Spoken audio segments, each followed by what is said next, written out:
Culture Daily. We're still here. 3 Music TV. We're here plus 89.9 FM. You already know the name. C-Real. I'm not here alone. I'm with the man, Olele Salvador, who is pressing the computer. And the Queen, Lenny Lomote. Hi. Hello, my Culture Squad. How are we? Hi. We've done part 1. We are here for part 2. Yeah, we're back for part 2. All right. Like I mentioned earlier on, we have a special guest in here today. The beautiful Feli Nuna herself. Yeah. Your studio is so pretty, though. Thank you. We did it from scratch. Oh, it's very nice. God bless you. Do more great things. We did it from scratch. It's from scratch. This is how we imagined it. Oh, nice. Yeah, Olele, you want to say something? It's all right. Oh, no, you can something. It's all right. It's all right. Don't do something. It's all right. Right, Charlie. So straight into the song, Bum Bum, right? This is your latest release. Yes, fresh video there. We hear the song playing here and there, but what genre is it? These days that we're talking about Afro beats, Afro vibes, and all the Afro. I'm hearing a lot of pop. I'm hearing a lot of dance music. There's even a dance hall vibe to the way your lyrics are going. Yeah. Tell me more about the song, more about the video, everything. Walk us through it. Ooh, okay. So first of all, I'll talk about the video because I totally love it. I'm such a fan of this video myself. I'll say that it's my best work yet. Since I like this is the video which I've tried as much as possible to put special effects in, and I'm very big on special effects. So this video was shot by Israel of True Crafts. Amazing concept. We wanted to go for a vintage meets contemporary type feel, just mixing things. And song is Afro pop dance hall. Okay. I would say with a Caribbean twist. I made this song with I actually made this song during the pandemic, during 2020. Oh, really? And yep. And it was one of the songs that I created to escape my the whole gloomy feel of the whole world, I wanted to imagine myself on an island in the Caribbean. I love the Caribbean. I've never been, but I'll go soon. Your soul can feel it. Yes, my soul can feel it. It's getting closer by the day. Yeah, so I just wanted to imagine myself on the Caribbean, some island, sipping some Mai Tai at the beach. And what do I want to hear playing? I wanted to hear this type of sound. So as we were in the studio with showers, this came up, and I was very creative with the lyrics of this song because I wrote the whole song around the theme of a clock. So every line has something, some metaphor or some pun, So what else? The video, the production. Who worked on the beats? Who worked on the video? We see a lot of interesting props. Yes. Some key locations. Oh, it's nice to see myself on the screen as I talk. So this part you see the headless bums, the headless women. This was also part of the VFX that we did. We just wanted to put out the whole notion of freedom, freedom of expression.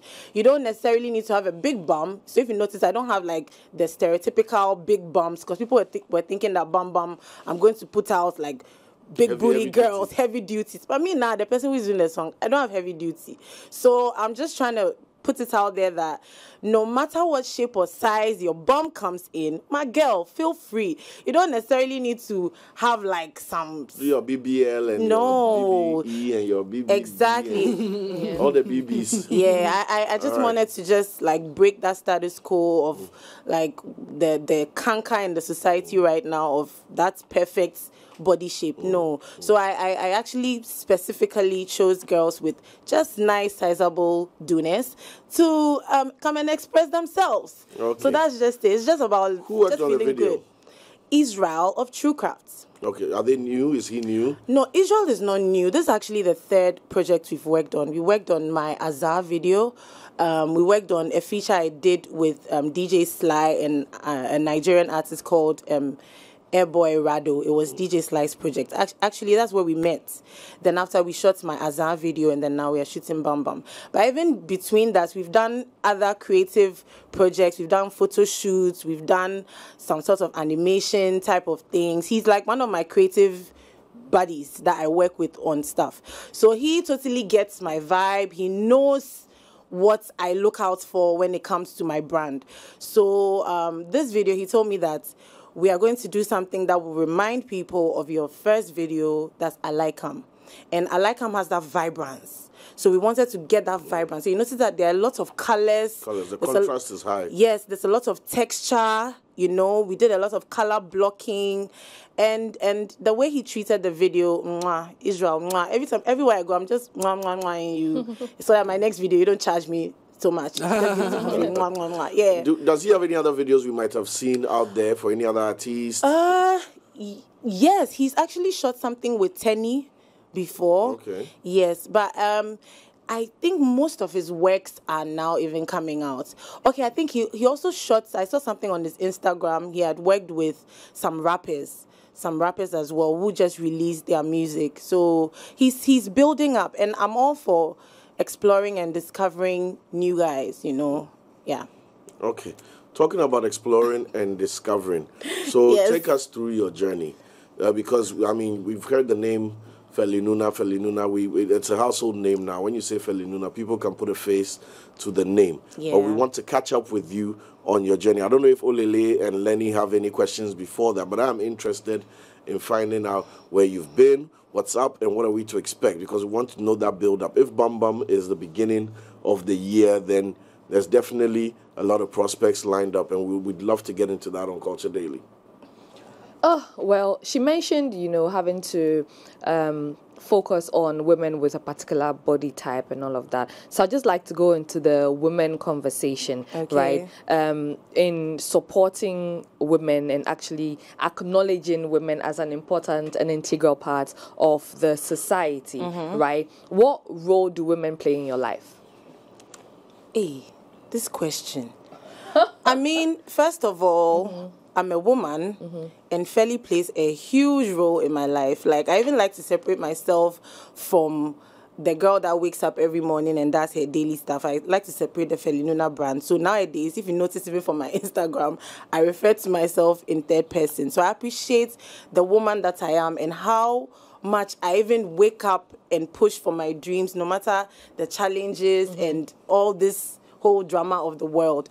My mom is a huge pillar in my life. That woman prays for me, cooks for me, supports me, encourages me, advises me, And who else? Even seeing other women in the society pushing and doing amazing things is such an inspiration to me. Yeah. Okay.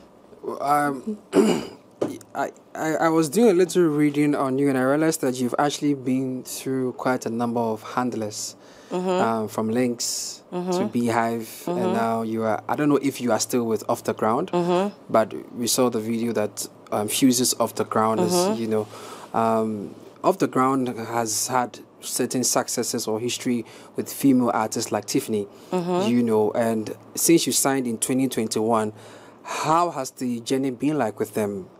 Even with your new record, what's the plan? What do we need to know? Okay, so I'm currently not with Off the Ground. You're not? Yes, I signed a 2-year contract in 2020.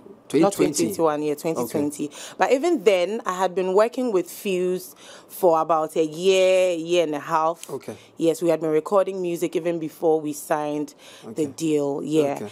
And it was a learning experience. It was just how it went, and I didn't sign or renew my contract because I wasn't too impressed with how things went. Yeah, okay. Like I just felt like my brand needed some more structure and some more marketing, some more promo, and these were the challenges that I had during the time that I was with them. And before I left, there was a deal or a figure that was presented to me for my project for the next coming year or so, and it wasn't too encouraging. So matching that to the level of input and work that was being done, it didn't look encouraging to me. That's how come I didn't renew. But I wouldn't say all was lost.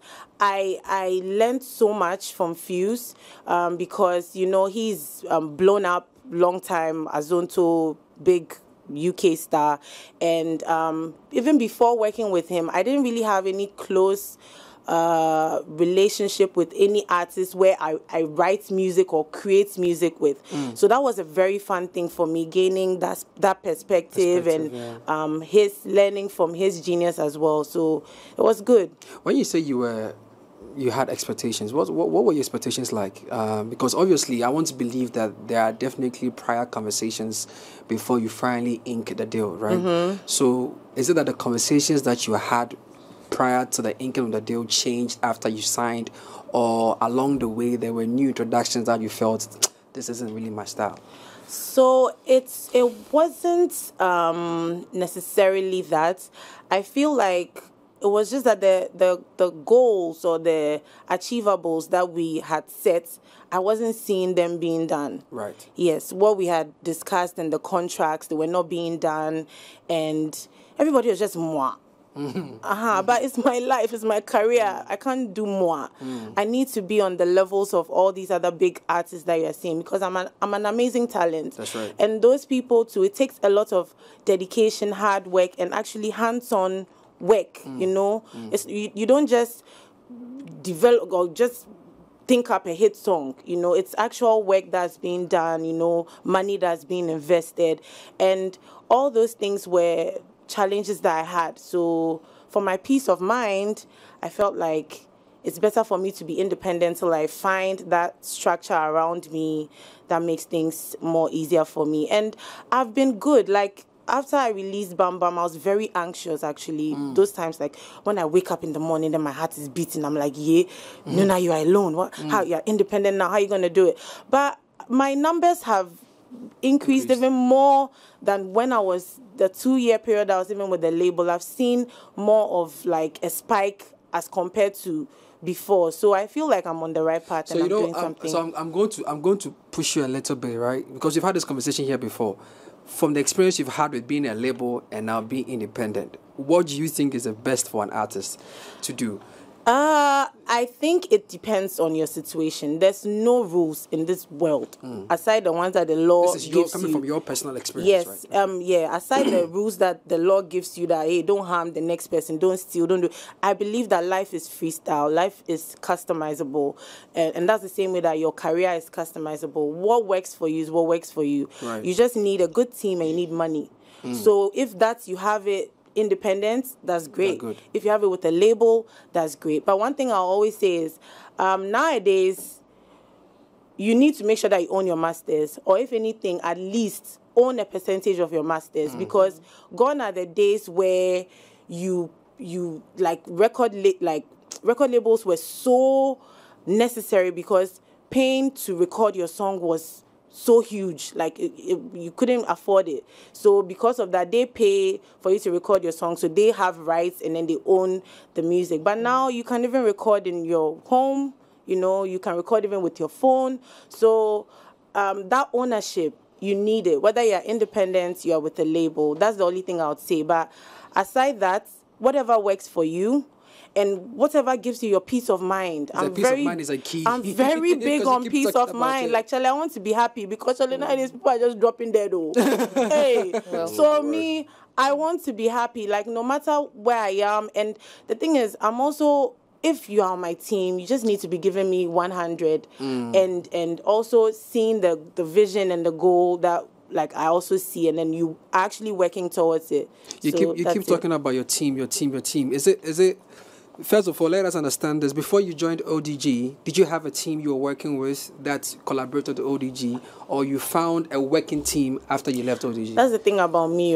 This career, I've been solo from the beginning. Just a one or Charlie, so it's I always end up like with a working team. I've never really had, and I admire artists who like have friends that they came up with, and then they learn in the industry. It's always something that's so nice for me. And but I have like had to work with teams from the labels that I'm with. So when I'm independent, I don't necessarily have a big team or but I always meet people along the way that gravitate towards me, and then we move together. So even though I'm independent, I'm never alone. Right. I always have someone who is doing something like essential or key. Yeah. No, so as talking about just last one. As it stands now, who owns the video that we just saw? Because ODG is on it. Yes. And you said that the song was done in 2020. Yes. Which makes sense because then at the time you had a contract with them. Mm-hmm. But Bam Bam has been released this year, right? So with your experience with the label and being independent, you talked about owning your masters. Is this a percentage conversation you have now, or because if someone sees this, the person is thinking, oh, okay, maybe you are still with Off the Ground, So explain to us, or take the opportunity to explain to the viewers and listeners. It's okay, push remove the. Okay, I like this thing. Actually, okay, can we just appreciate this beauty? The blinks. Like this. I actually made this prop myself. I made it with my stylist, so it's a drill. I think the drill actually works. Yeah, so it's a drill we got. I sprayed it, and then we what was the name? I posted this or embroidered it or whatever. We did since. I enjoy these things, so yeah. So what were we talking about? Okay, the video. Off the ground. Yeah. Okay, so this video, the plans for the video started when I was with the label. Right. Well, there talks about it, but this video I executed myself. I planned it, produced it. I'm also a producer. I'm a very resourceful person, so I enjoy those things.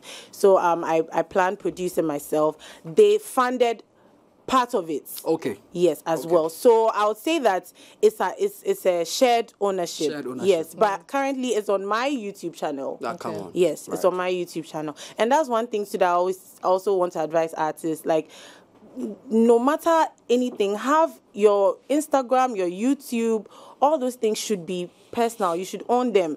Because when I left Beehive, right, they had a login to my YouTube then. So when I left, they took the channel. So if you notice, I'm even struggling with that now because to build your numbers up again. Yes, and but right now my numbers are even higher than them. Before. And my old videos are on my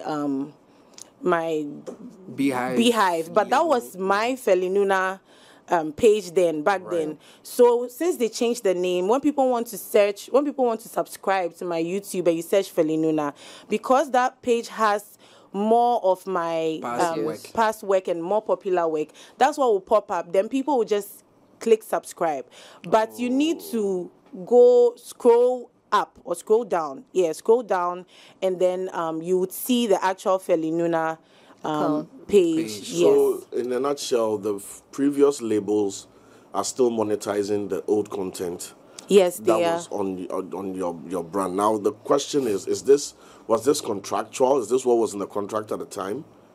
Did the contract state that they have ownership of this and this is what they're supposed to do? Actually, no. So why haven't you taken them up on it? Even trying to get it's just drama. And honestly, maybe I just have to hire someone to chase that and follow up for me, because even communication is such a problem.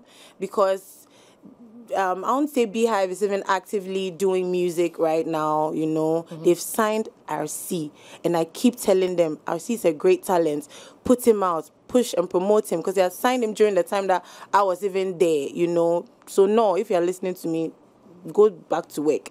But anyways, so it wasn't the contract, and I feel like we need to follow up and then get it done. You mentioned the teams you work with or the label not having to meet your expectation, right? What are these expectations, and do you meet your side of the bargain? Because you know that it's two people in it, right? It's not only one-sided. You come and meet them halfway, they also come and meet you halfway. So what are these expectations that you had of them, and then did you also deliver your bit of it? Okay. I don't think I've ever faulted when it comes to hard work when it has to do with my craft. I enjoy this through and through, so I always show up. And an artist's job is to record the music, create content, be available for promo, and also do the best they can to also push their career. A management or record label is supposed to do the strategy, do the promo, actually invest, and actually make the song rise up the charts or make the song bring revenue. So I felt like I was doing my part, And even when it came to even getting shows, getting gigs and stuff, I was the one bringing it at that time. Even the label, during the time that I was with them, I didn't even have that. So those little things, and it doesn't take much for you to see that something's wrong somewhere. So I just felt like I just needed You just have to hit the note, eh? My voice is actually blasted. But yeah, it didn't take much to even see that. Okay, so we actually said, you, the label, you said you're going to do these things. We're going to release this type of songs over a period of time. We're going to get marketed globally. We're going to do this. We actually had a plan where we're supposed to do a Ghana activation during this time, do a London activation during this time. But the time was going, and then what we had said we were going to do was not happening. But the artist was there. She was showing up. She was recording. She was even pushing to release music. So, yeah. Did they come across any challenges? Do you know? Was it because, I mean, why would you sign somebody and then get cold feet in the middle of it? I don't even think it was cold feet, because there was no cold feet. Is like fear, right? Yeah. There was no fear because I just felt like it was. I feel like personally, let me just sidetrack. We're talking about this too much, and it's going to be a headline, and I don't want to sound like bitter or I'm talking. I've moved on. Right. Yeah. So guys, whoever is listening to this, I don't want to hear any type of headline or whatever. You guys do that so much. The media, I don't like that. Worries my peace of mind. Yeah, I'm warning you. No, it's important to you. But I'm just saying. I speak about this, and I wouldn't want to sound like a broken record. So I won't go everywhere and I'm going to talk about this. But your studio is nice, and I'm feeling good, so I'll talk about it. Anyway, so yeah, I've lost my train of thought.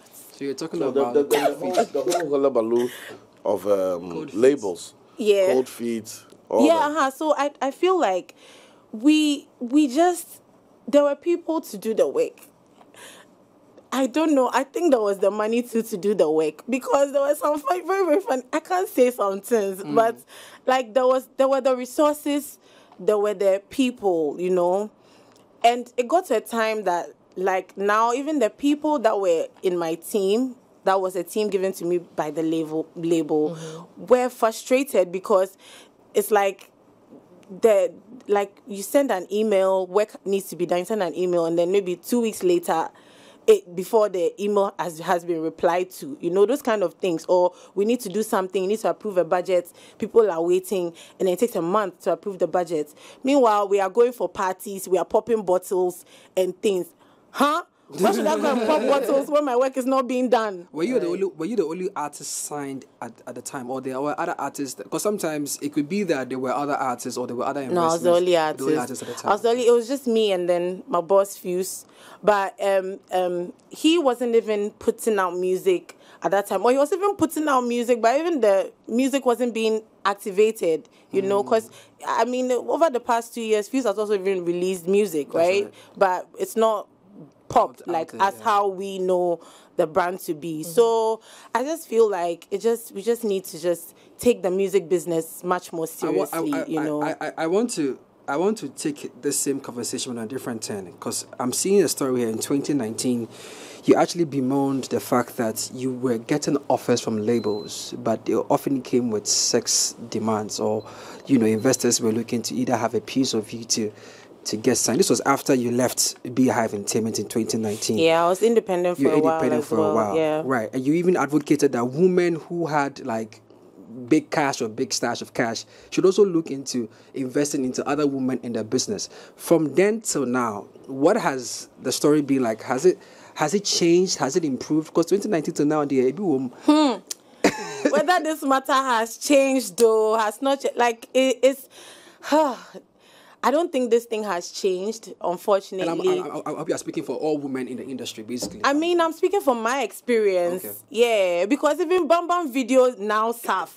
I had something stupid that started like that. That happened like that. Someone refused to play my video because the person made an advance at me, and I told the person my mind. Are you serious? And but it's just off. It's just really, really off, because if you love a girl or you like a girl and she's a musician and you like her, pursue her on that level. Yeah. But don't make it a requirement. Or if you don't sleep with me, I won't play your video. Or if you don't sleep with me, I will not invest in you, because we forget that it's actually a business. Wow. Whatever money you put in, once you work that money, you will get money back, and even more, because it's been proven. There are artists, if there was no one there that maybe you think that it's a dream, it's not a dream. There are people who are doing it. So that means you can also do it.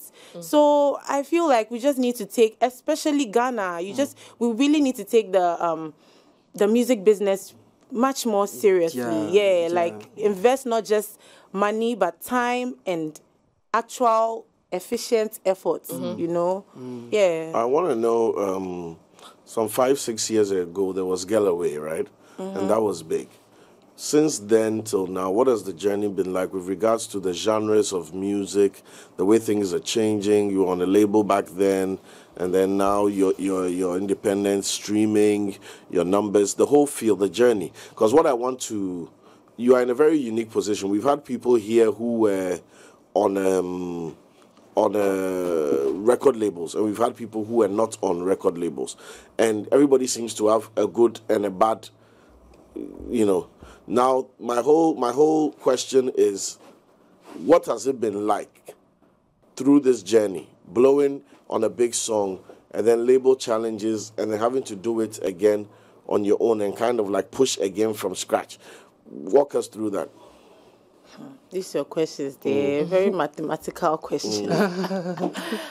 So Galloway was a success. I totally loved the experience during that time. The message of the song, the sisterhood the song brought, because I put most of the female creatives, actresses, influencers, musicians on that to just support me to put the message out. I would say that even the song naturally flew off the shelves because of the energy behind the song. I would even say that it was fine. Work was done. We did a lot of work to promote it, went on a tour, did all the marketing that we could do, and it was good. I would also cite Love Me Now with Stonebwoy. I released that song when I was independently shot the video, independently promoted the song, and that song was also very impactful. So I believe that it just is, every time is unique to itself, depending on whether you're with a label or you're with an independent team or whatever. It's just your outputs and how much you're ready to work and how much you're ready to put into it. So I wouldn't blame that, or I wouldn't necessarily say that, okay, this was a label project, it was successful, or this is an independent project, it was successful. I feel like it just depends on the hard work you put. What about relationships? You put a lot of these female creatives on. A lot of them have gone on to do amazing things as well. What is the collaboration still like? Have any of them reciprocated, put you on any leads, any projects as well? Because I remember quite a few big names on the Galloway project. Yeah, and then actually brought some light to them as well. I mean, Yes. I'm very big on that. Like I want to use my platform to elevate women. At least I want my brand to be known for something that like just shines some positive light on women. That's how come I'm always. And I'm a woman. I experienced the journey myself, so I can speak about it more. I can, work on it more. The other ladies, I have collaborated with some of them on different things. I can't really say what, but I've recorded songs with some of them.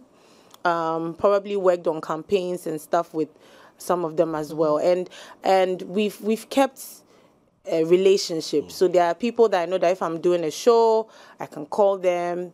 They are doing a movie premiere, I'll pass through. So there's that sort of relationship going on. Yeah. What about industry support at large?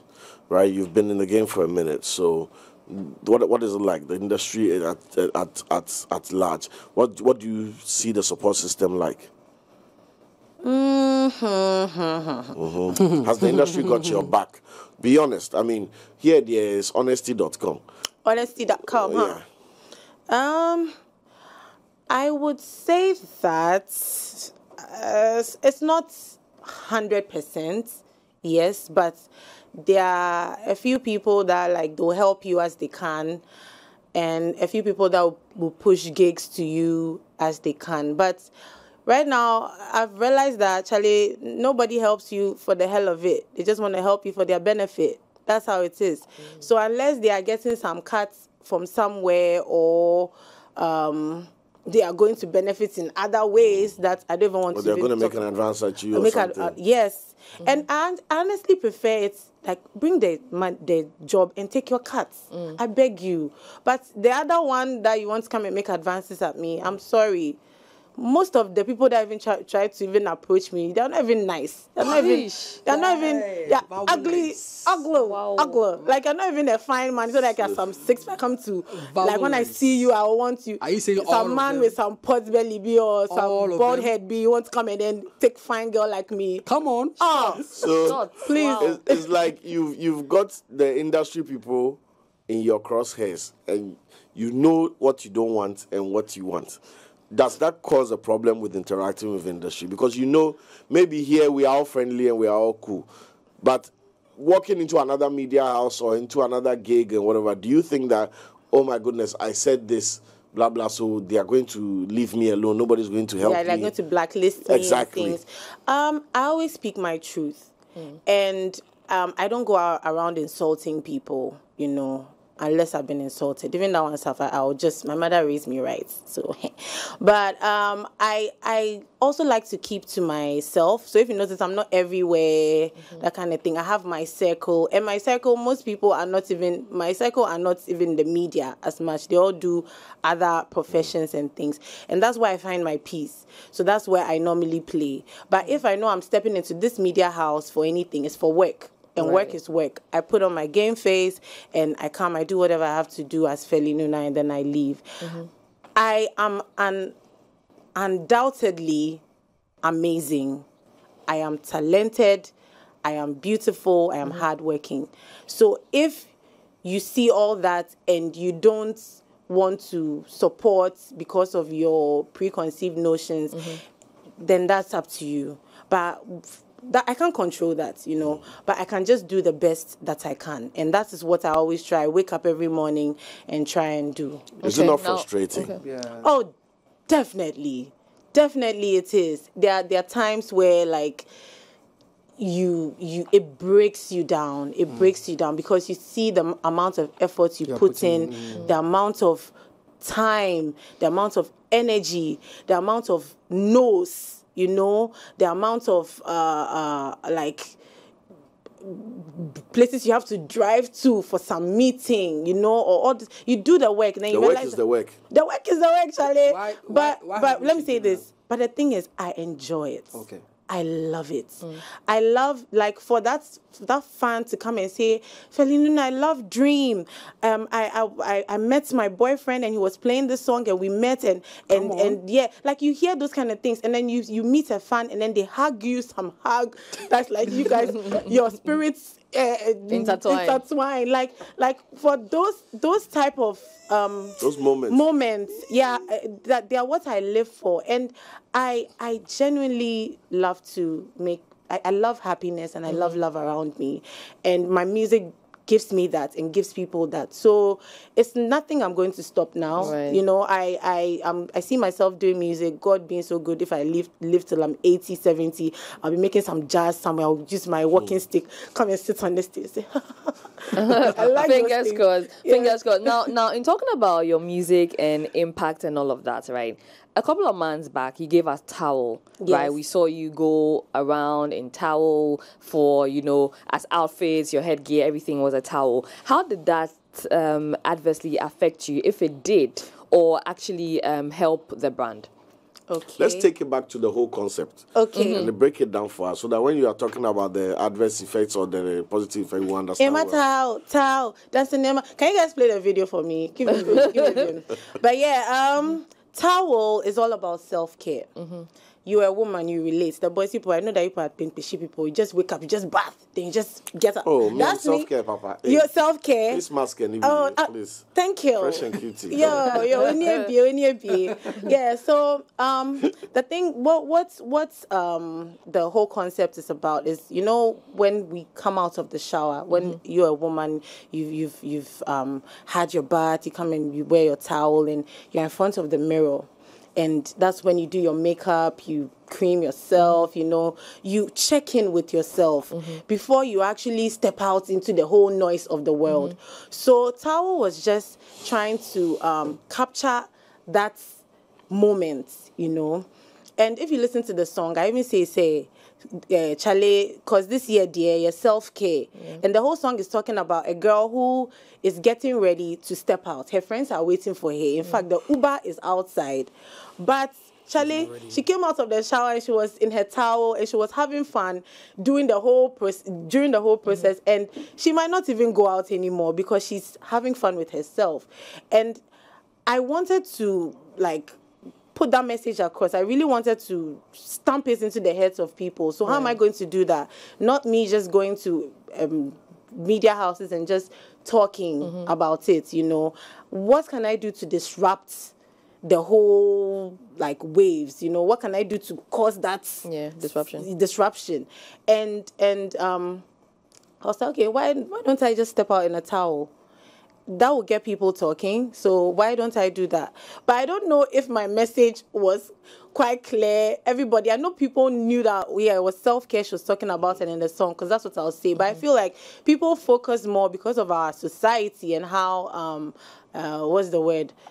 Not conventional. I'm not trying to say conventional, but like... Okay, we're conservative. Conservative, yes. Conservative we are. Everybody is like, whoa, Oba wash your towel, wepie, adeng, unim, like that kind of thing. But I was trapped. I was secure. Me, now I'm an ewe woman, so you know that you can't come close to me and come and touch me or do anything. Once I tie that thing and then I just speak some small words. It is trapped for the next 24 hours. So I knew I was safe. I was secure, and I had a team that I was rolling with, straight to my car, come here.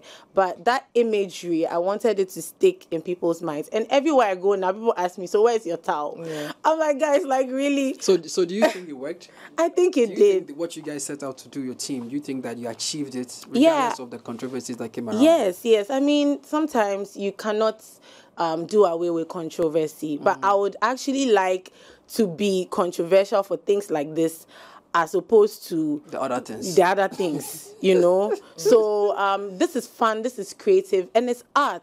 If Lady Gaga can wear meat to the Grammys or whatever, why can't I wear towel to my this thing? Yeah, so it was great. I had a very good time, and yeah. I wanted to ask, because you talked about the fact that you are ever, not because of what you said, but... Can I teach you something? Teach me, please. It's not ever. It's what? It's ever. Try. Let them know. No, ever. You're trying. Do like you're blowing something hot. Like please, don't it's okay, I tried. I'll try. I'll get it. But just to piggyback on what Cyril said about industry, the last time we had an artist here say that he feels like sometimes it's a Jupiter. He feels like sometimes the tribalism plays a card. He said always, though.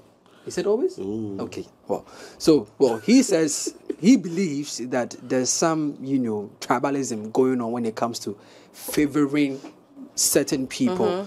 Do you feel the same way too?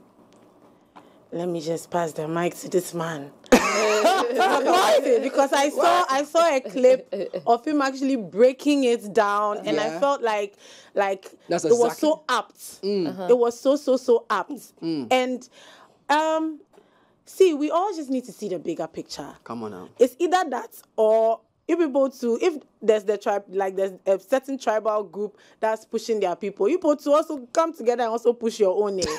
Like, it's either that, or we all just break that. We call the people out, break that, and then we all try and find a way to move up together. But once we realize that this thing is deep rooted, straight from Okonfa-Nochi time. So if you know that it's something that you cannot do or do away with, you can't solve it now. Then you too Rally your people. Yes.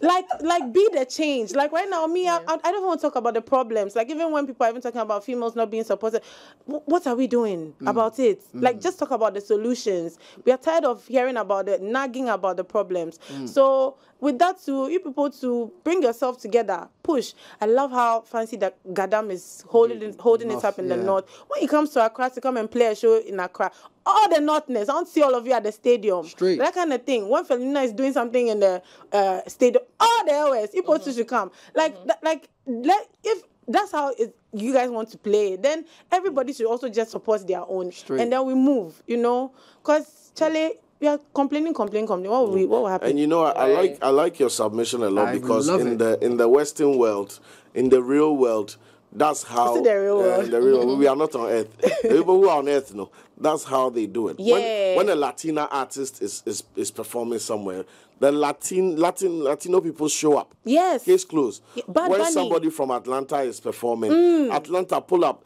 That's why you see them on stage. Is Atlanta in the building? Woo! Yeah, clicks. It's because he could have asked about New York and everywhere, but he knows that I need my people there. So I agree with Feli on this one that we need to kind of galvanize our audiences instead of trying to get.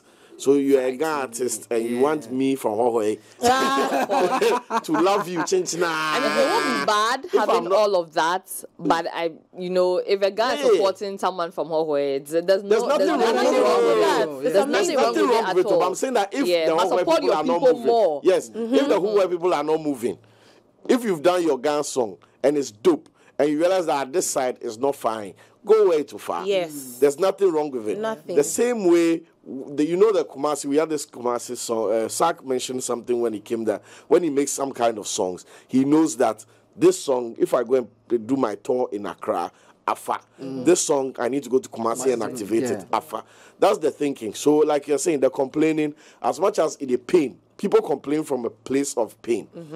So not to disregard your pain, that shut up, but complain small, then go and find your own. I wanted to find. So I want to find out. Is that why you haven't really done a lot of songs in your mother tongue? Oh, I do songs. Most of the time, I always try. I always blend Ewe. So no matter what song I do, you probably find some Ewe line or two. Is there Ewe in Bam Bam? Yeah, I was going to ask. Is there Ewe in Bam Bam? Nah, because I didn't hear that. Ejoleme. Come on. Ejoleme is in Bam Bam. And I love that because even right now when I go home, to the Volta region, everybody's just like Ejoleme, and it's become a thing. Like they like it. So why will you go to Jamestown and be looking for Ejoleme? I know, right? I know, right? But this thing in particular, I've been told by executives to dumb down the airway. Like don't speak more tree in your music. But my tree is blowing, and actually I speak more English. Actually, I even speak more English better than I even speak airway. That's right. So I communicate more in English in my songs. I try and add some pidgin. Right. But they always tell me that wait there, like you have to add a tree chorus or something for I get it. Why?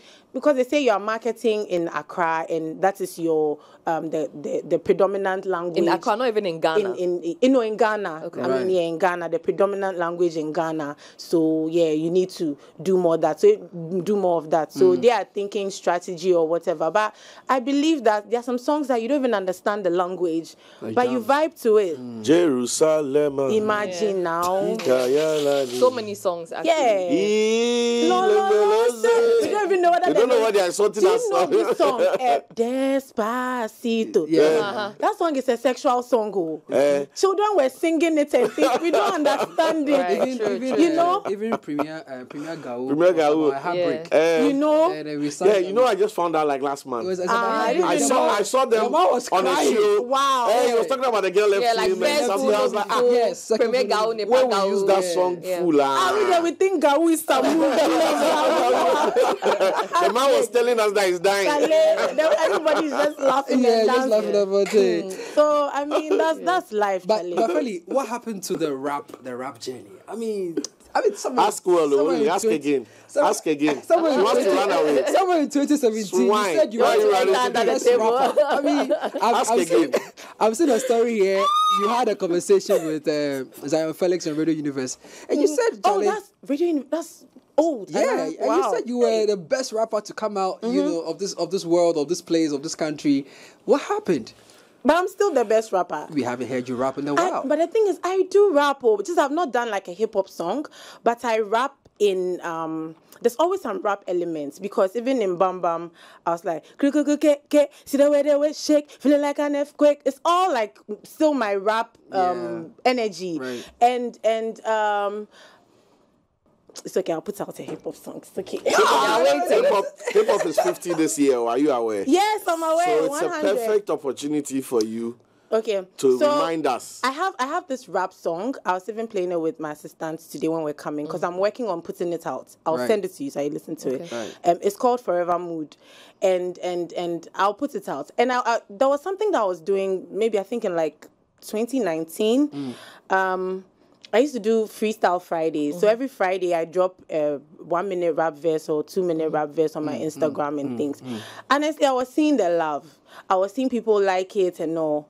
But I didn't hear from them as much as when I was releasing it than when I stopped. When I stopped, that is when I started hearing, hey, won't you do this again? And I'm like, but you guys, when I was doing it, did you share? You were not sharing. Like, you're not. So you feel like you are falling on deaf ears, you know? But they're actually watching, waiting for you to stop so they come and bash you. Yeah. I don't like that. People should stop that life. Support me when I'm doing the thing. Share. Let me see the activity, you know, and it would push me. Still on rap, there was a list that was released by the Billboard. I don't know if you've seen it. Okay.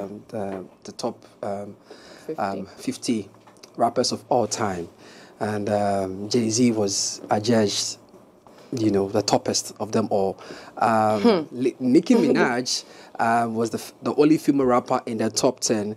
And then you had the rest down, the Missy Elliott and the rest were down there. What did you make of the list as someone who loves hip-hop and rap? Honestly, I've not seen the list. Okay. I don't know the list. But I've just told you that Jay-Z was number one.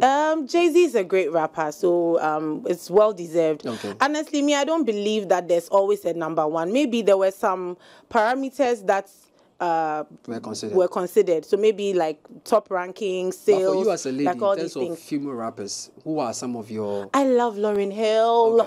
Okay. I love Lauryn Hill. One. I love Nicki. I love Cardi. I love Missy. Oh my God, Missy. I'm trying to do my videos to Missy's level. Like, Missy's totally amazing. She's a creative producer. That's like, yes, it is. Thank you. That is what I'll try my small effects here. Yeah. But yeah, like, I love Missy. Who else am I not mentioning? I love Dabrat. Trina.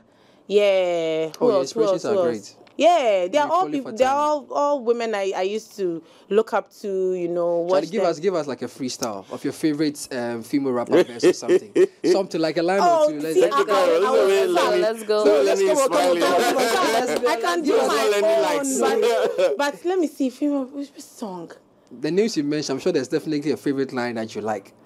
Loving you is like a song I replay every 3 minutes and 30 seconds of every day, and every chorus is written for us to recite of devotion of melody, and then every night. And ocean might, this potion might carry me in this wave of emotion and ask you to marry Come me. on now. And every word, every second, and every third.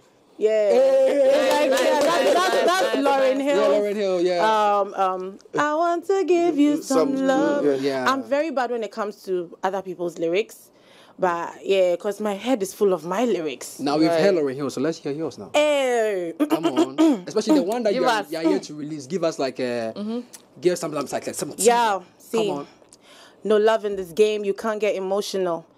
Changing the weather, I come with the heat. None of these girls can hold a candle to me. Y'all drip, drip, get a mop, get a bag, never stop. Even when I'm at the top, do it for the break and the love, just in case you forgot. Yeah, I got big dreams, gotta stay woke. 2 hands are back when you approach. I remain classic, they come and go. See, I don't do it for the trends. I am the trend. I do not fake or pretend. Not the puppet of the media, either I'm ether. You should start making amends. Hey, the queen is on the move, yeah. Yeah, I got nothing to prove, yeah. Bout on the time, my shoes, they designer. Did to fire for you. Mask on, voter be where I come from. This industry be I saw. I spent a game where lies saw. I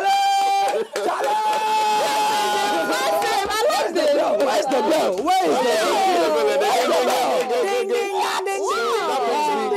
That brings me to a nice topic. Female rappers in that's Ghana, serious. right? Female rappers in Ghana.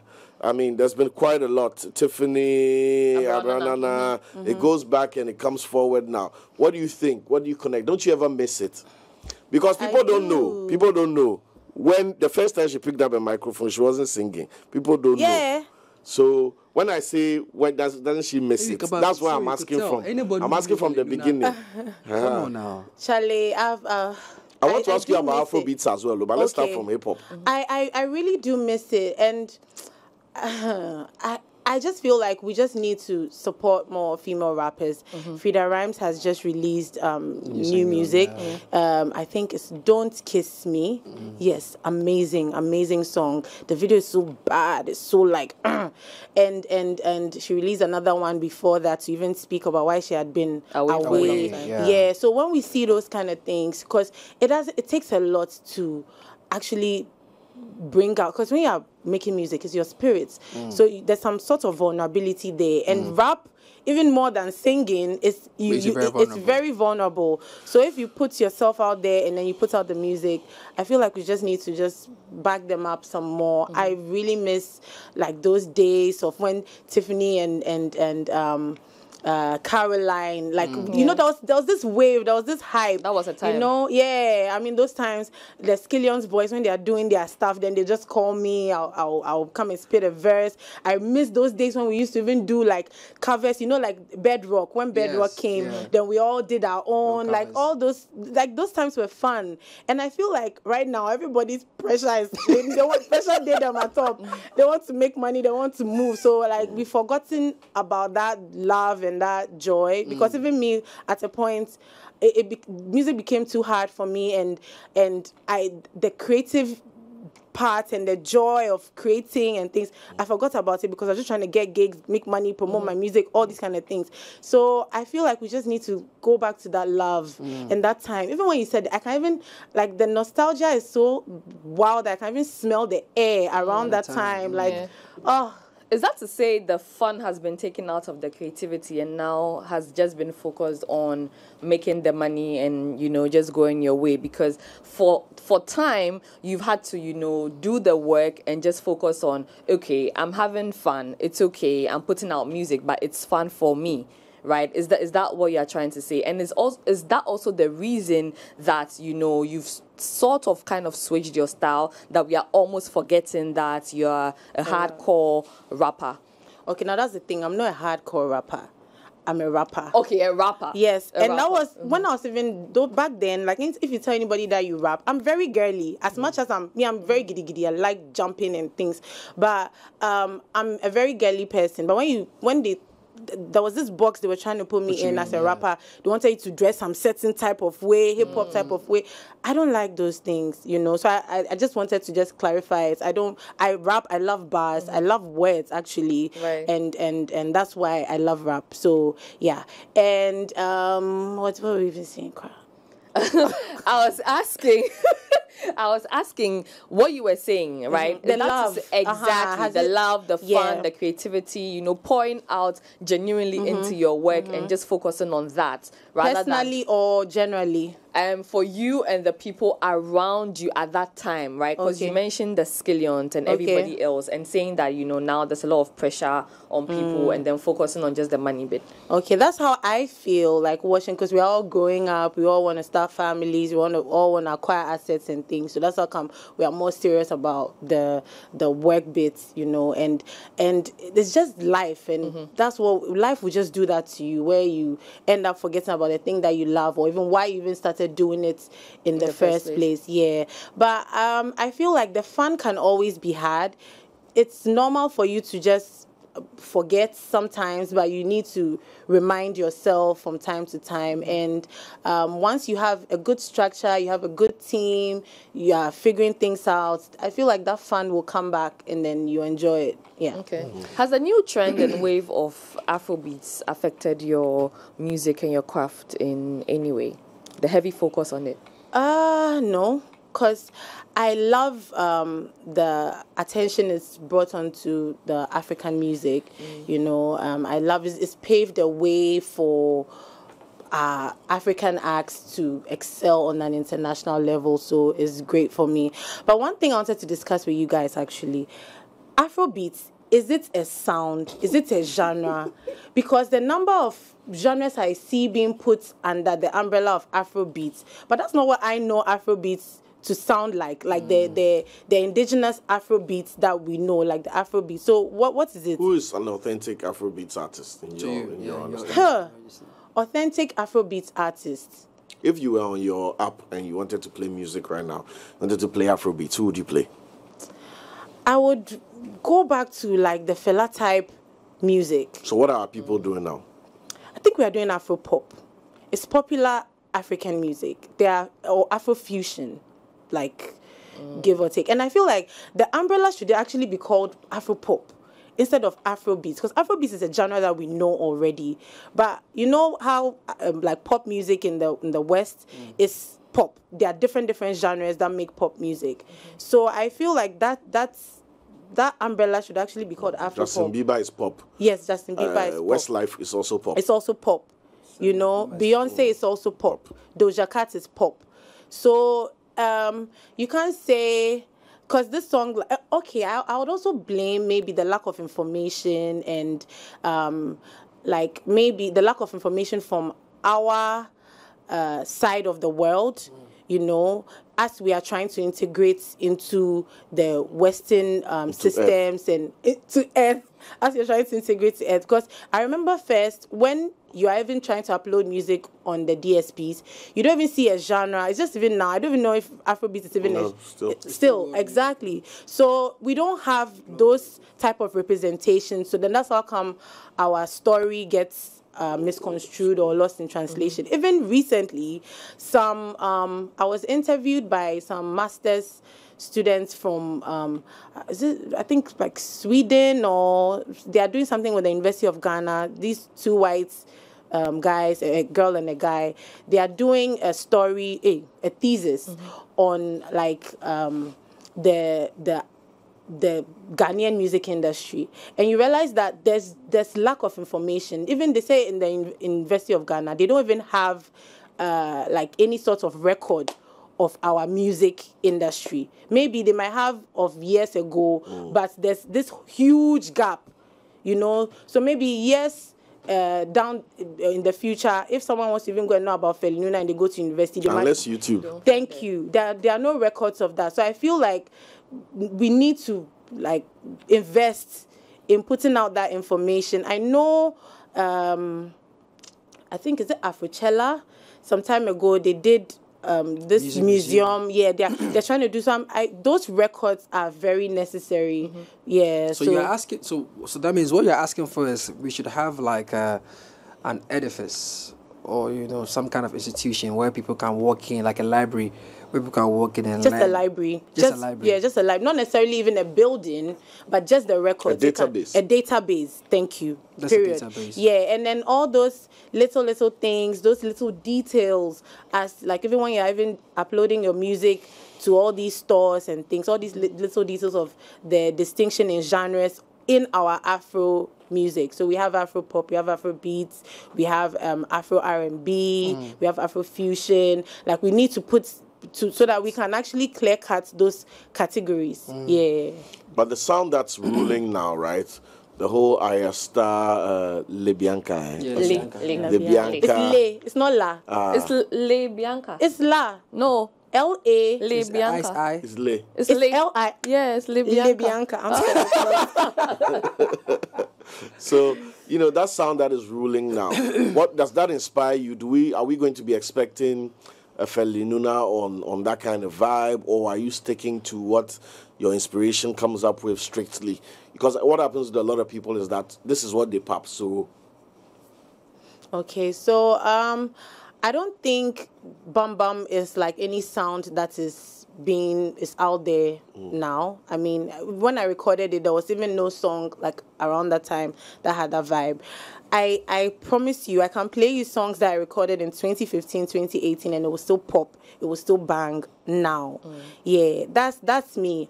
I like to be very versatile. I want to be able to sing and rap. I want to be able to raga if I have the influence. You know, I just want to just do music. Flow. Yeah, just flow. Just flow. That's just it. Yeah.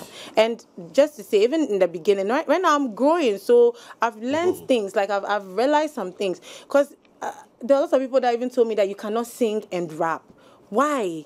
Why can't you sing and rap? Because there's no one that's doing it. You realize that they are either solely a singer or solely a rapper. Why can't I be different? Why can't I do? And you realize that you are forced by these executives. And trust me, guys, the executives don't know everything. They're also figuring it out. So they come and then they try and force their ideas on you that this is what they've seen that works. So you to do that this. But if everybody was doing what everybody was doing, how will we find new things? So that's it's interesting you landed on that, because I just wanted to connect it to the tower activation. Did doing something new, something novel, I'm sure someone has done it in the past, we didn't see, but obviously yours was talked about. Did it get you into some rooms, you know, in terms of market opportunity? Did you get some any conversations? Like maybe a company say, oh, Charlie, we are frying your towel, maybe we want to, you know, be a brand sponsor or something. Okay, it did bring about a lot of conversation. Yes, it added value to my brand. I was booked at gigs to come and perform, did a tour in Takoradi, performed or did things. But that's where even I felt like my label lacked at that point. Why couldn't Feli Nuna have come out with the towel line? Why couldn't I have done something with Cousins? Or like, why couldn't we have activated? Yeah, like it's so now that you have your team, I mean, I have spoken to you offline. So I know one or two He's things. my cousin, by the way, if nobody knows. He's my cousin, and he doesn't pamper me enough. So I'm telling you people, bash Cyril. He needs to pamper me. I need to be here. When you wake up, this is why I need to be here. Aside our two babies. Viewers, and have mommy. you heard? Yes. So aside the two babies and mommy, I'll carry Feli Nuna to here. Yes. Because my big forehead. Yes, there's a lot of space. The space, the storage. My hard disk is big. So I've even forgotten what I was talking about now. You said we've Marketing. had offline. Yeah, you said Marketing. Yeah. So I want to know now that is it going to be more conscious that music is going to be made with the mind of how can we market this? How can we move this from just the listenership and the people on Instagram and on the Spotify's to, okay, let's go and see Lenny Lomote, marketing manager of this. Let's go and see this of that. Because I believe that the way the yes, I'm using Nigerians as an example because I've seen them do it. They market their music with intent. It's intentional. Even the song, you can tell from the lyrics alone that they wanted to sell this to this person. Thank you. Now, with that affecting your creative process, are you going to be working with that in mind consciously now? Because you are saying that you're not stuck to a genre. You're not stuck to a style. You can sing and rap and raga and blah, blah. Great. That diversity comes with the burden of the stress of focusing. Because now if I say, okay, like you said, Lenny's business is our target. That means you have to find your craft in a way that you can create to match his. Is that, are we going to see music that's going to be more tailored like that, or are you still going to be a creative free spirit? So I feel like the freedom for creativity must never be capped. As an artist, I should feel free to express. If one day I want to talk about microphones, I'm talking about microphones. The next day I want to talk about Gary and beans, I talk about Gary and beans. But it's up to my team to say that, okay, I think Gary and beans is relevant at this time. So let's release Gary and beans. Then we can put it to this Gary and beans company to either do a product placement or you can do some influencing for them during this period of time. So I'm not going to go into the studio that I need to create a song for this brand, unless maybe that day that's the vibe that comes and then I feel like, okay, yeah, I want to do a song for Plus. then I'm going to the studio to do a song for Plus. But I won't go with that intention every day or limit myself, no. But I'm just going to be very intentional about the marketing. I have always been very intentional about the marketing, but I just feel like I've never really had the minds that understood that with me, that like wanted to actually go out and then do the work and pitch to these people. Most of the teams I've worked with in the past, they always feel like, oh, the song is dope, the video is dope, the opportunities will come. The people will come and call you. They'll call you for a show. But no, it doesn't work like that. You need to keep, you plug. You need to have meetings. And I say something like, my manager is not even supposed to be following me every day around. He's supposed to be in the boardrooms and the meetings and things whilst I'm in the studio. I don't expect my manager to be in the studio with me during the day. No, that's not your job. Go out and market the product. That's the artist. That's the product, you know. Try and see how you can bring business in. Yeah, boy. You wanted to ask something? I heard you speak about one of the embarrassing moments you had on stage once upon a time on TV3. Okay. But I just want us to take us a little bit back on the whole Ebony Memorial concert where pure water rubbers were thrown at you. Initially, you mentioned that the organizers hadn't apologized. Have they apologized yet? Honestly, I've forgotten about it. I don't know if they reached out or... If they reached out, then maybe it wasn't anything substantial or anything to make a mark. That's how come I don't remember. But honestly, I don't remember whether I even received a message or... I don't think I received anything official. I don't think so. The reason I'm asking this is because I want to understand how ladies in the industry are treated when it comes to events. You know, because you talked about the MC doing what he did, coming on stage, ask you to work and all that. Yes. The organizers, I'm sure there are other examples. What is it like with, event organizers not really giving ladies the respect or sort of hospitality? If I don't even think it has anything to do with gender. It's just the unseriousness. Yeah, it's just the lack of proper organization or coordination or structure when it comes to the show. People just think that they put up a stage and then that is it. No. Like, I performed recently somewhere. They didn't even have a backstage for the artists. So, and the place where I walked from my car to the stage was very far. Wow. And anything can happen, And people forget those details. And that is what makes quality. Quality is in the details. So... I feel like it's not a thing that, female artists, no. I think it's in general. It's in general about the What do you think can be done to improve the overall experience of the artists who actually come to perform to the people they have paid to see? Because we are in the stands and we are enjoying ourselves, but sometimes you guys are definitely going through a hard time. You still have to come and perform. So from where you sit as a solution-driven person, what is the word to event organizers who are probably listening to you right now? Say, hey, we can do better in this regard. Maybe cry. They are hearing me, but they will not listen. But me, fine. I'll still say. We just need to be more serious. Pay attention to the details. I believe that even if you're in a team of 10 or a team of 5, not everybody will be wise, but at least you have 2 people that are wise in there. And I feel like they just try and implement, watch from bigger people, and learn. And do the research. And most of these things, it's just common sense. It's just common sense as to knowing that, when the artist comes, the person needs a waiting area before they step on stage. They know that, sound check is important. That's one big thing that I have a problem with event organizers. They don't like sound check. Wow. All they want to do is just check the sound for the speakers and DJ and stuff. But the artists themselves, how they will sound. And, it's not every artist that has that... budgets to have their own sound engineering team following them, that I know that, I have my sound guy, my lights guy, so when they go, they know what Feli Nuna is already doing. No. But you yourself, you need to actually make sure that those things are in check, because it also adds to your value. It adds to your value as the show organizer or the promoter. So we just need to take every detail into account and don't be stingy. Because they want to not pay the next person to do whatever. Maybe you want to do everything yourself. You forget things. So even if you have to even pay someone to even hold a cup for Feli, pay that person, you know, get that person to do that. Those little details. Because, you know, behind the biggest shows, you think that there are like 100 people sitting or 1,000 people sitting to watch the shows. You should go and see the number of people backstage that are actually working to give those people. They are almost okay. I won't say they're like 1,000, but like they are.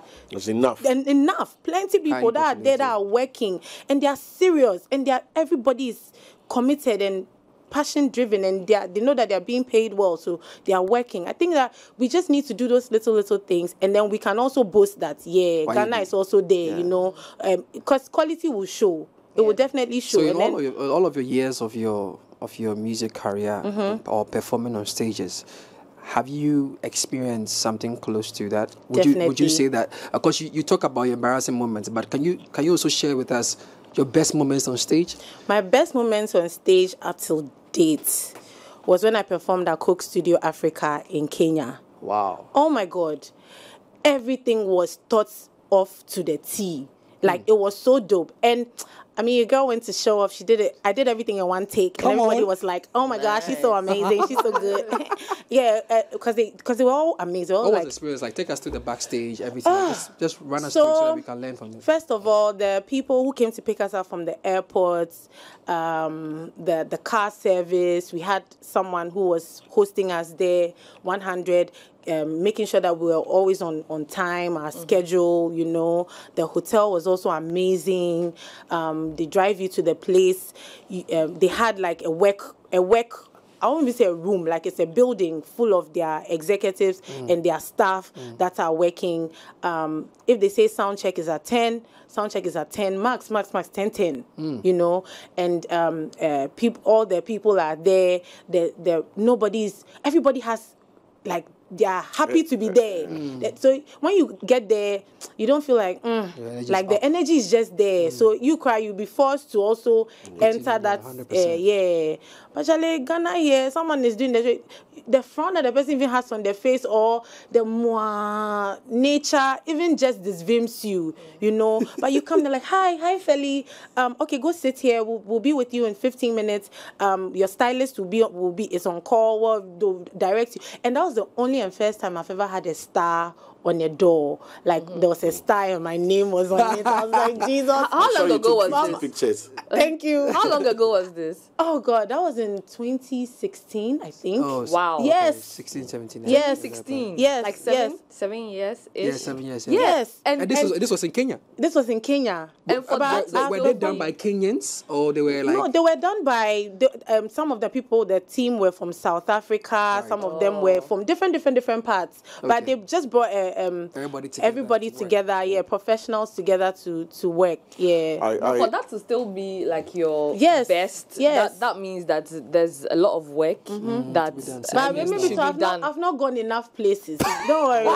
Now I'm going to go. Let me go to London and go and perform and come. I'll let you know. Come on. A lot of your comments still align with a lot of comments we've also heard here. Yeah. Especially when we're reviewing the shows, the events that happened before and during Christmas. I mean, still the seriousness, timeliness, attention to detail, all those things, they still came up. And now I wanted to go back a bit to something you did. You made a bold call to women in the business industries, queens of industry, who had the money, who had the knowledge to invest and support female artists.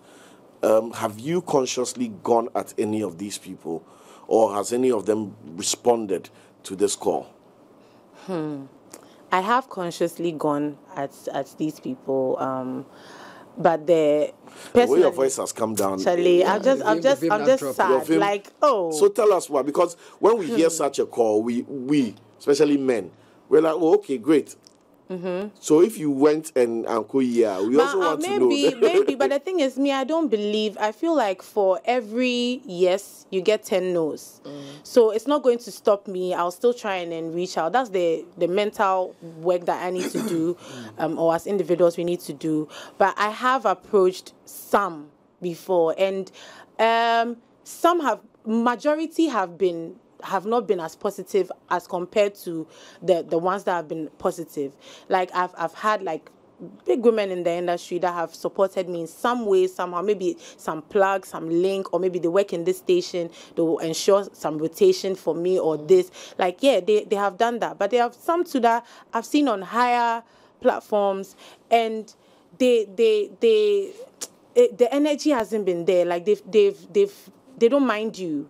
You know, they don't mind you. And I know they know the struggles, because for them to reach the top, you know that they've passed through it. So that empathy needs to be there. They just need to, and I'm not saying come and give me your money. If you don't have money to invest, you don't have money to invest, but you can make a call. You can make a call and say, oh, Feli Nuna is an amazing artist. Do you know her?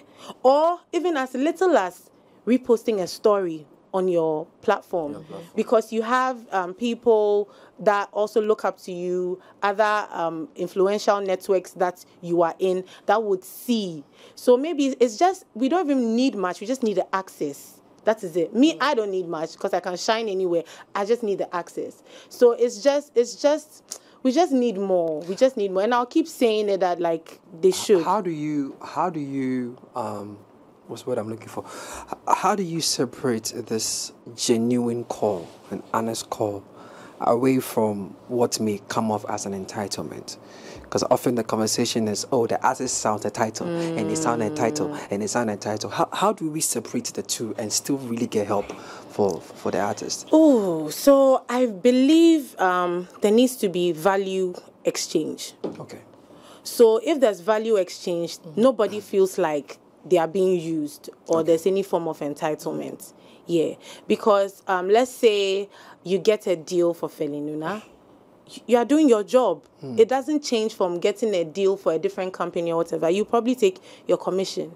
So once you believe that the person is good enough, you are also good enough. So let's just fuse our worth or fuse our energies and then just create something. Yeah, and I also believe that we, as artists or whoever, you shouldn't feel entitled. You shouldn't go demanding. No, you propose, and if the person says cool, that's cool. If the person says no, that's no. Me, I have no hard feelings, no hard feelings, and just that. When I get there, with what you've identified, right? Do you see yourself graduating or evolving to becoming a female music executive to fix some of these challenges? Maybe to take some money to start. I would love that. Recently, I was thinking that I wish my daughter or son will be a creative head that I can manage, because I think I like these things too. So yeah, but for now, I won't lie to you. Executive is not in my lie at all. I will do what I can. Like I always try and put other younger artists on. I try. Like there's this NGO I work with, and recently we did some work with the Edinburgh Music Festival.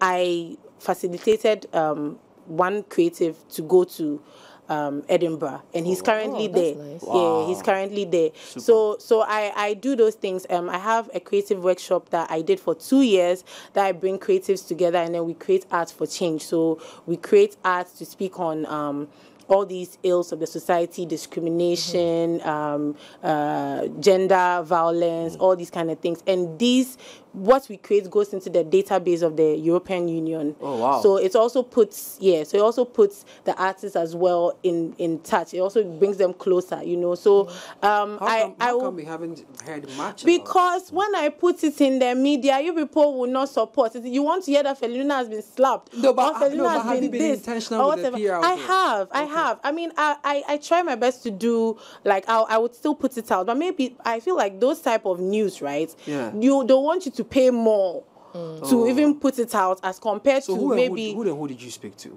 How can I come and say it here? No, because you see, what I want to do is, I want to believe that we are auditing some of these things, you know, and it's great we're having this conversation, because I didn't know you were... Okay. Oh, we were out. I think we even had like some front page and some news pages. Papers, but I don't think it was spoken about as much. Right. Yes, I don't think it was spoken about as much. But even with that, honestly, I don't do it for the clout. Right. I do it because of the love I have for it. So I'm not going to intentionally try and go on radio station and go and promote that this is what I'm doing. Yeah. No. Because all these things that I do is purely CSR. I don't take any money for it. Yeah. So I do it because I love it. And the content is online. During the times that I'm doing it, I'll definitely post it on my Instagram, I'll post it on my story, I'll post it on my YouTube. So it's all there. It's all there. It's interesting you say... haven't done music for as long as you've done it. What fuels your tenacity? It's just the love. I cannot imagine myself doing anything. Like, trust me, there have been hard times that I feel like, should I go do? Like, what do you even do? What are you going to use your sociology, psychology degree to do? Like, I think about it. Some time ago, I was like, okay, should I go and further my education and be a therapist? Because I like to listen to people. So, should I go and be? But no, I can't. When I wake up, the drums and things that are knocking in my head and the melodies and stuff, I cannot imagine not doing it. Maybe the only time I retire from music is if I can have like my kid that I know that I have a direct influence on, that maybe I'm writing for the kid and living vicariously through the kid. But for now, it's just the love that I have for it. It's the love. And I've seen growth. I've seen impact. I've seen where I was years ago is not where I am now. And I see comfort coming. I see reach coming. So the prospects are so nice for me. And when I'm also in the doing whatever in my element, doing whatever, it's fun for me. As much as stressful that it can get, it still feels good. So I feel like that's what just drives me. Yeah. Aside the fact that I know that I connect to people and then they love what I do. But I just like it. You know, there's one thing doing what you love. And I've seen or heard you say music is your only source of income. Yeah. But truly, are you making money from this? Because the stress you have to I'm not making enough money. I need to be able to afford a house at Trasaco because I'm dope. But I mean, you asked the question, or you don't want the answer. Yeah, that's the truth. Like until like I am rich, music will never like rich auntie rich. Rich auntie. Like when I go, you know, Charlie, like recently my producer got married over the weekend, and I was just imagining, I was like, hey, I want to just spray dollars on you. Come on. But the dollars, if I'm going to spray dollars on you, man, it's taking out of my marketing budgets now. So, like, I want to be at that place where I have money. Yes. First, I didn't used to think about that. I was just doing it for the love. Then I realized that, hey, unio. like, you need money. You have to catch yourself. Yes, I have to catch myself. Because first, people will go like, oh, like, come and perform.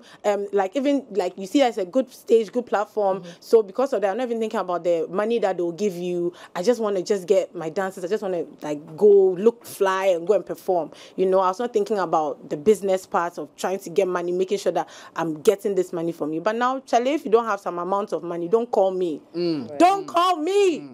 I won't come. Good. I have a lot to ask about upcoming projects and all that, but let me pay some bills. Talking about money. So Woodin is busy with the Slave for Ghana promo. Enjoy the rich Ghanaian culture through amazing Woodin fabrics, ready-to-wear outfits and fashion accessories as we celebrate Ghana. Visit Woodin retail shops and partner shops nationwide and receive instant gifts with your purchase. Now, terms and conditions apply. The offer ends on 7th of April 2023. Woodin shops located in Accra Mall, ANC Mall, Junction Mall, Osu, Oxford Street, High Street, City Car Park, Legon City Mall, H&M Mall, Adenta. In Kumasi, located in the Kumasi City Mall, SG Mall, and a Doom Unicorn House in Cape Coast Parts Building near Kingsway in Takoradi near the Market Circle, Koforidua, and that is for Woodin Slay Ghana promo. Now, Pepsodent is also saying every time we eat, food and sugars are trapped between our teeth, leading to tooth decay, gum disease, and in some cases, foul breath. Brushing your teeth every day, every morning and night with Pepsodent Cavity Fighter gives your teeth the protection they need, leaving you with 10 times stronger teeth. Pepsodent Cavity Fighter is fortified with fluoride and micro calcium ingredients, avoiding the bell, sealing tiny and invisible holes in your teeth. This prevents cavities, then keeps your teeth strong and mouth healing. Now remember, 10 times stronger, 25 years of educating to brush day and night. Pepsodent is recommended by the Ghana Dental Association. Now it goes on to say, always remember to brush your teeth in the morning and before you sleep. Pepsodent, every smile matters. Call toll free on 0800 2000 and 30, and our bills are paid. Yeah, so that was fluoride. Fluoride. I have to pull handbrake. Charlie, but before we let Feli Nuna go, it's almost 10 o'clock. I want to know what we have planned, what projects are coming up. Is there an album? Are we expecting more singles? Are there more videos in the pipeline? Are you going to the Amanone? Whatever it is, you need to tell us live here on Culture Daily, because we're definitely gassed up. Okay, yeah. Shout outs to Culture Daily. Thank you so much for having me. Shout outs to 3 Music as well. Please play Bam Bam video more. Play. I want 10 times a day. Come on. Anyways, I want to release an EP this year, hopefully, but I'm just putting things in place. I just need to feel like it's the best time. Yeah, and then that will come out. Aside that, I'm just enjoying creating and just living my life, making money, chilling, traveling, having a good time. And yeah, that's it. Nothing big, nothing major, but definitely dope. Mm-hmm. Okay, lady and gentlemen, any other questions before no, I think no that's out. So that's great. fine. So as we sign out, shout out to your fans, the people who are watching the Bam Bam video. Let them know where they can connect with you, where they can catch up with all the fire. Okay, guys. Oh, no. So, podcasts. Big Girl Pants podcast. Okay. So, I'm going to start a podcast soon. Sweet. But right now that I've seen people in your studio, I'm like, hey, do I have to get this type of studio before I start my podcast? I like the name, though. Yeah, Big Girl Pants. So, you know what it means, right? Yeah, like to put on your big girl pants and get it done. Boss up. Exactly. So then that is it. Just a platform for women and even guys to come and just talk about any and everything related to the girl child through to womanhood. Straight. So then that's just what I'm going to be doing, and I'm just going to be making sure that I just have fun in all of it, because Charlie, life is short. Anyways, guys, follow me on all socials. It's Feli Nuna, FELINUNA. Easy, FELINUNA. Subscribe to my YouTube and just stay in touch. Stay in touch. All right. Culture Daily is your boy C Real, Olile Salvador, Lenny Lomote, and the girl Feli Nuna. It's been fire in the studio at Joleme. As she says, Culture Daily, you already know. We'll see you tomorrow and where.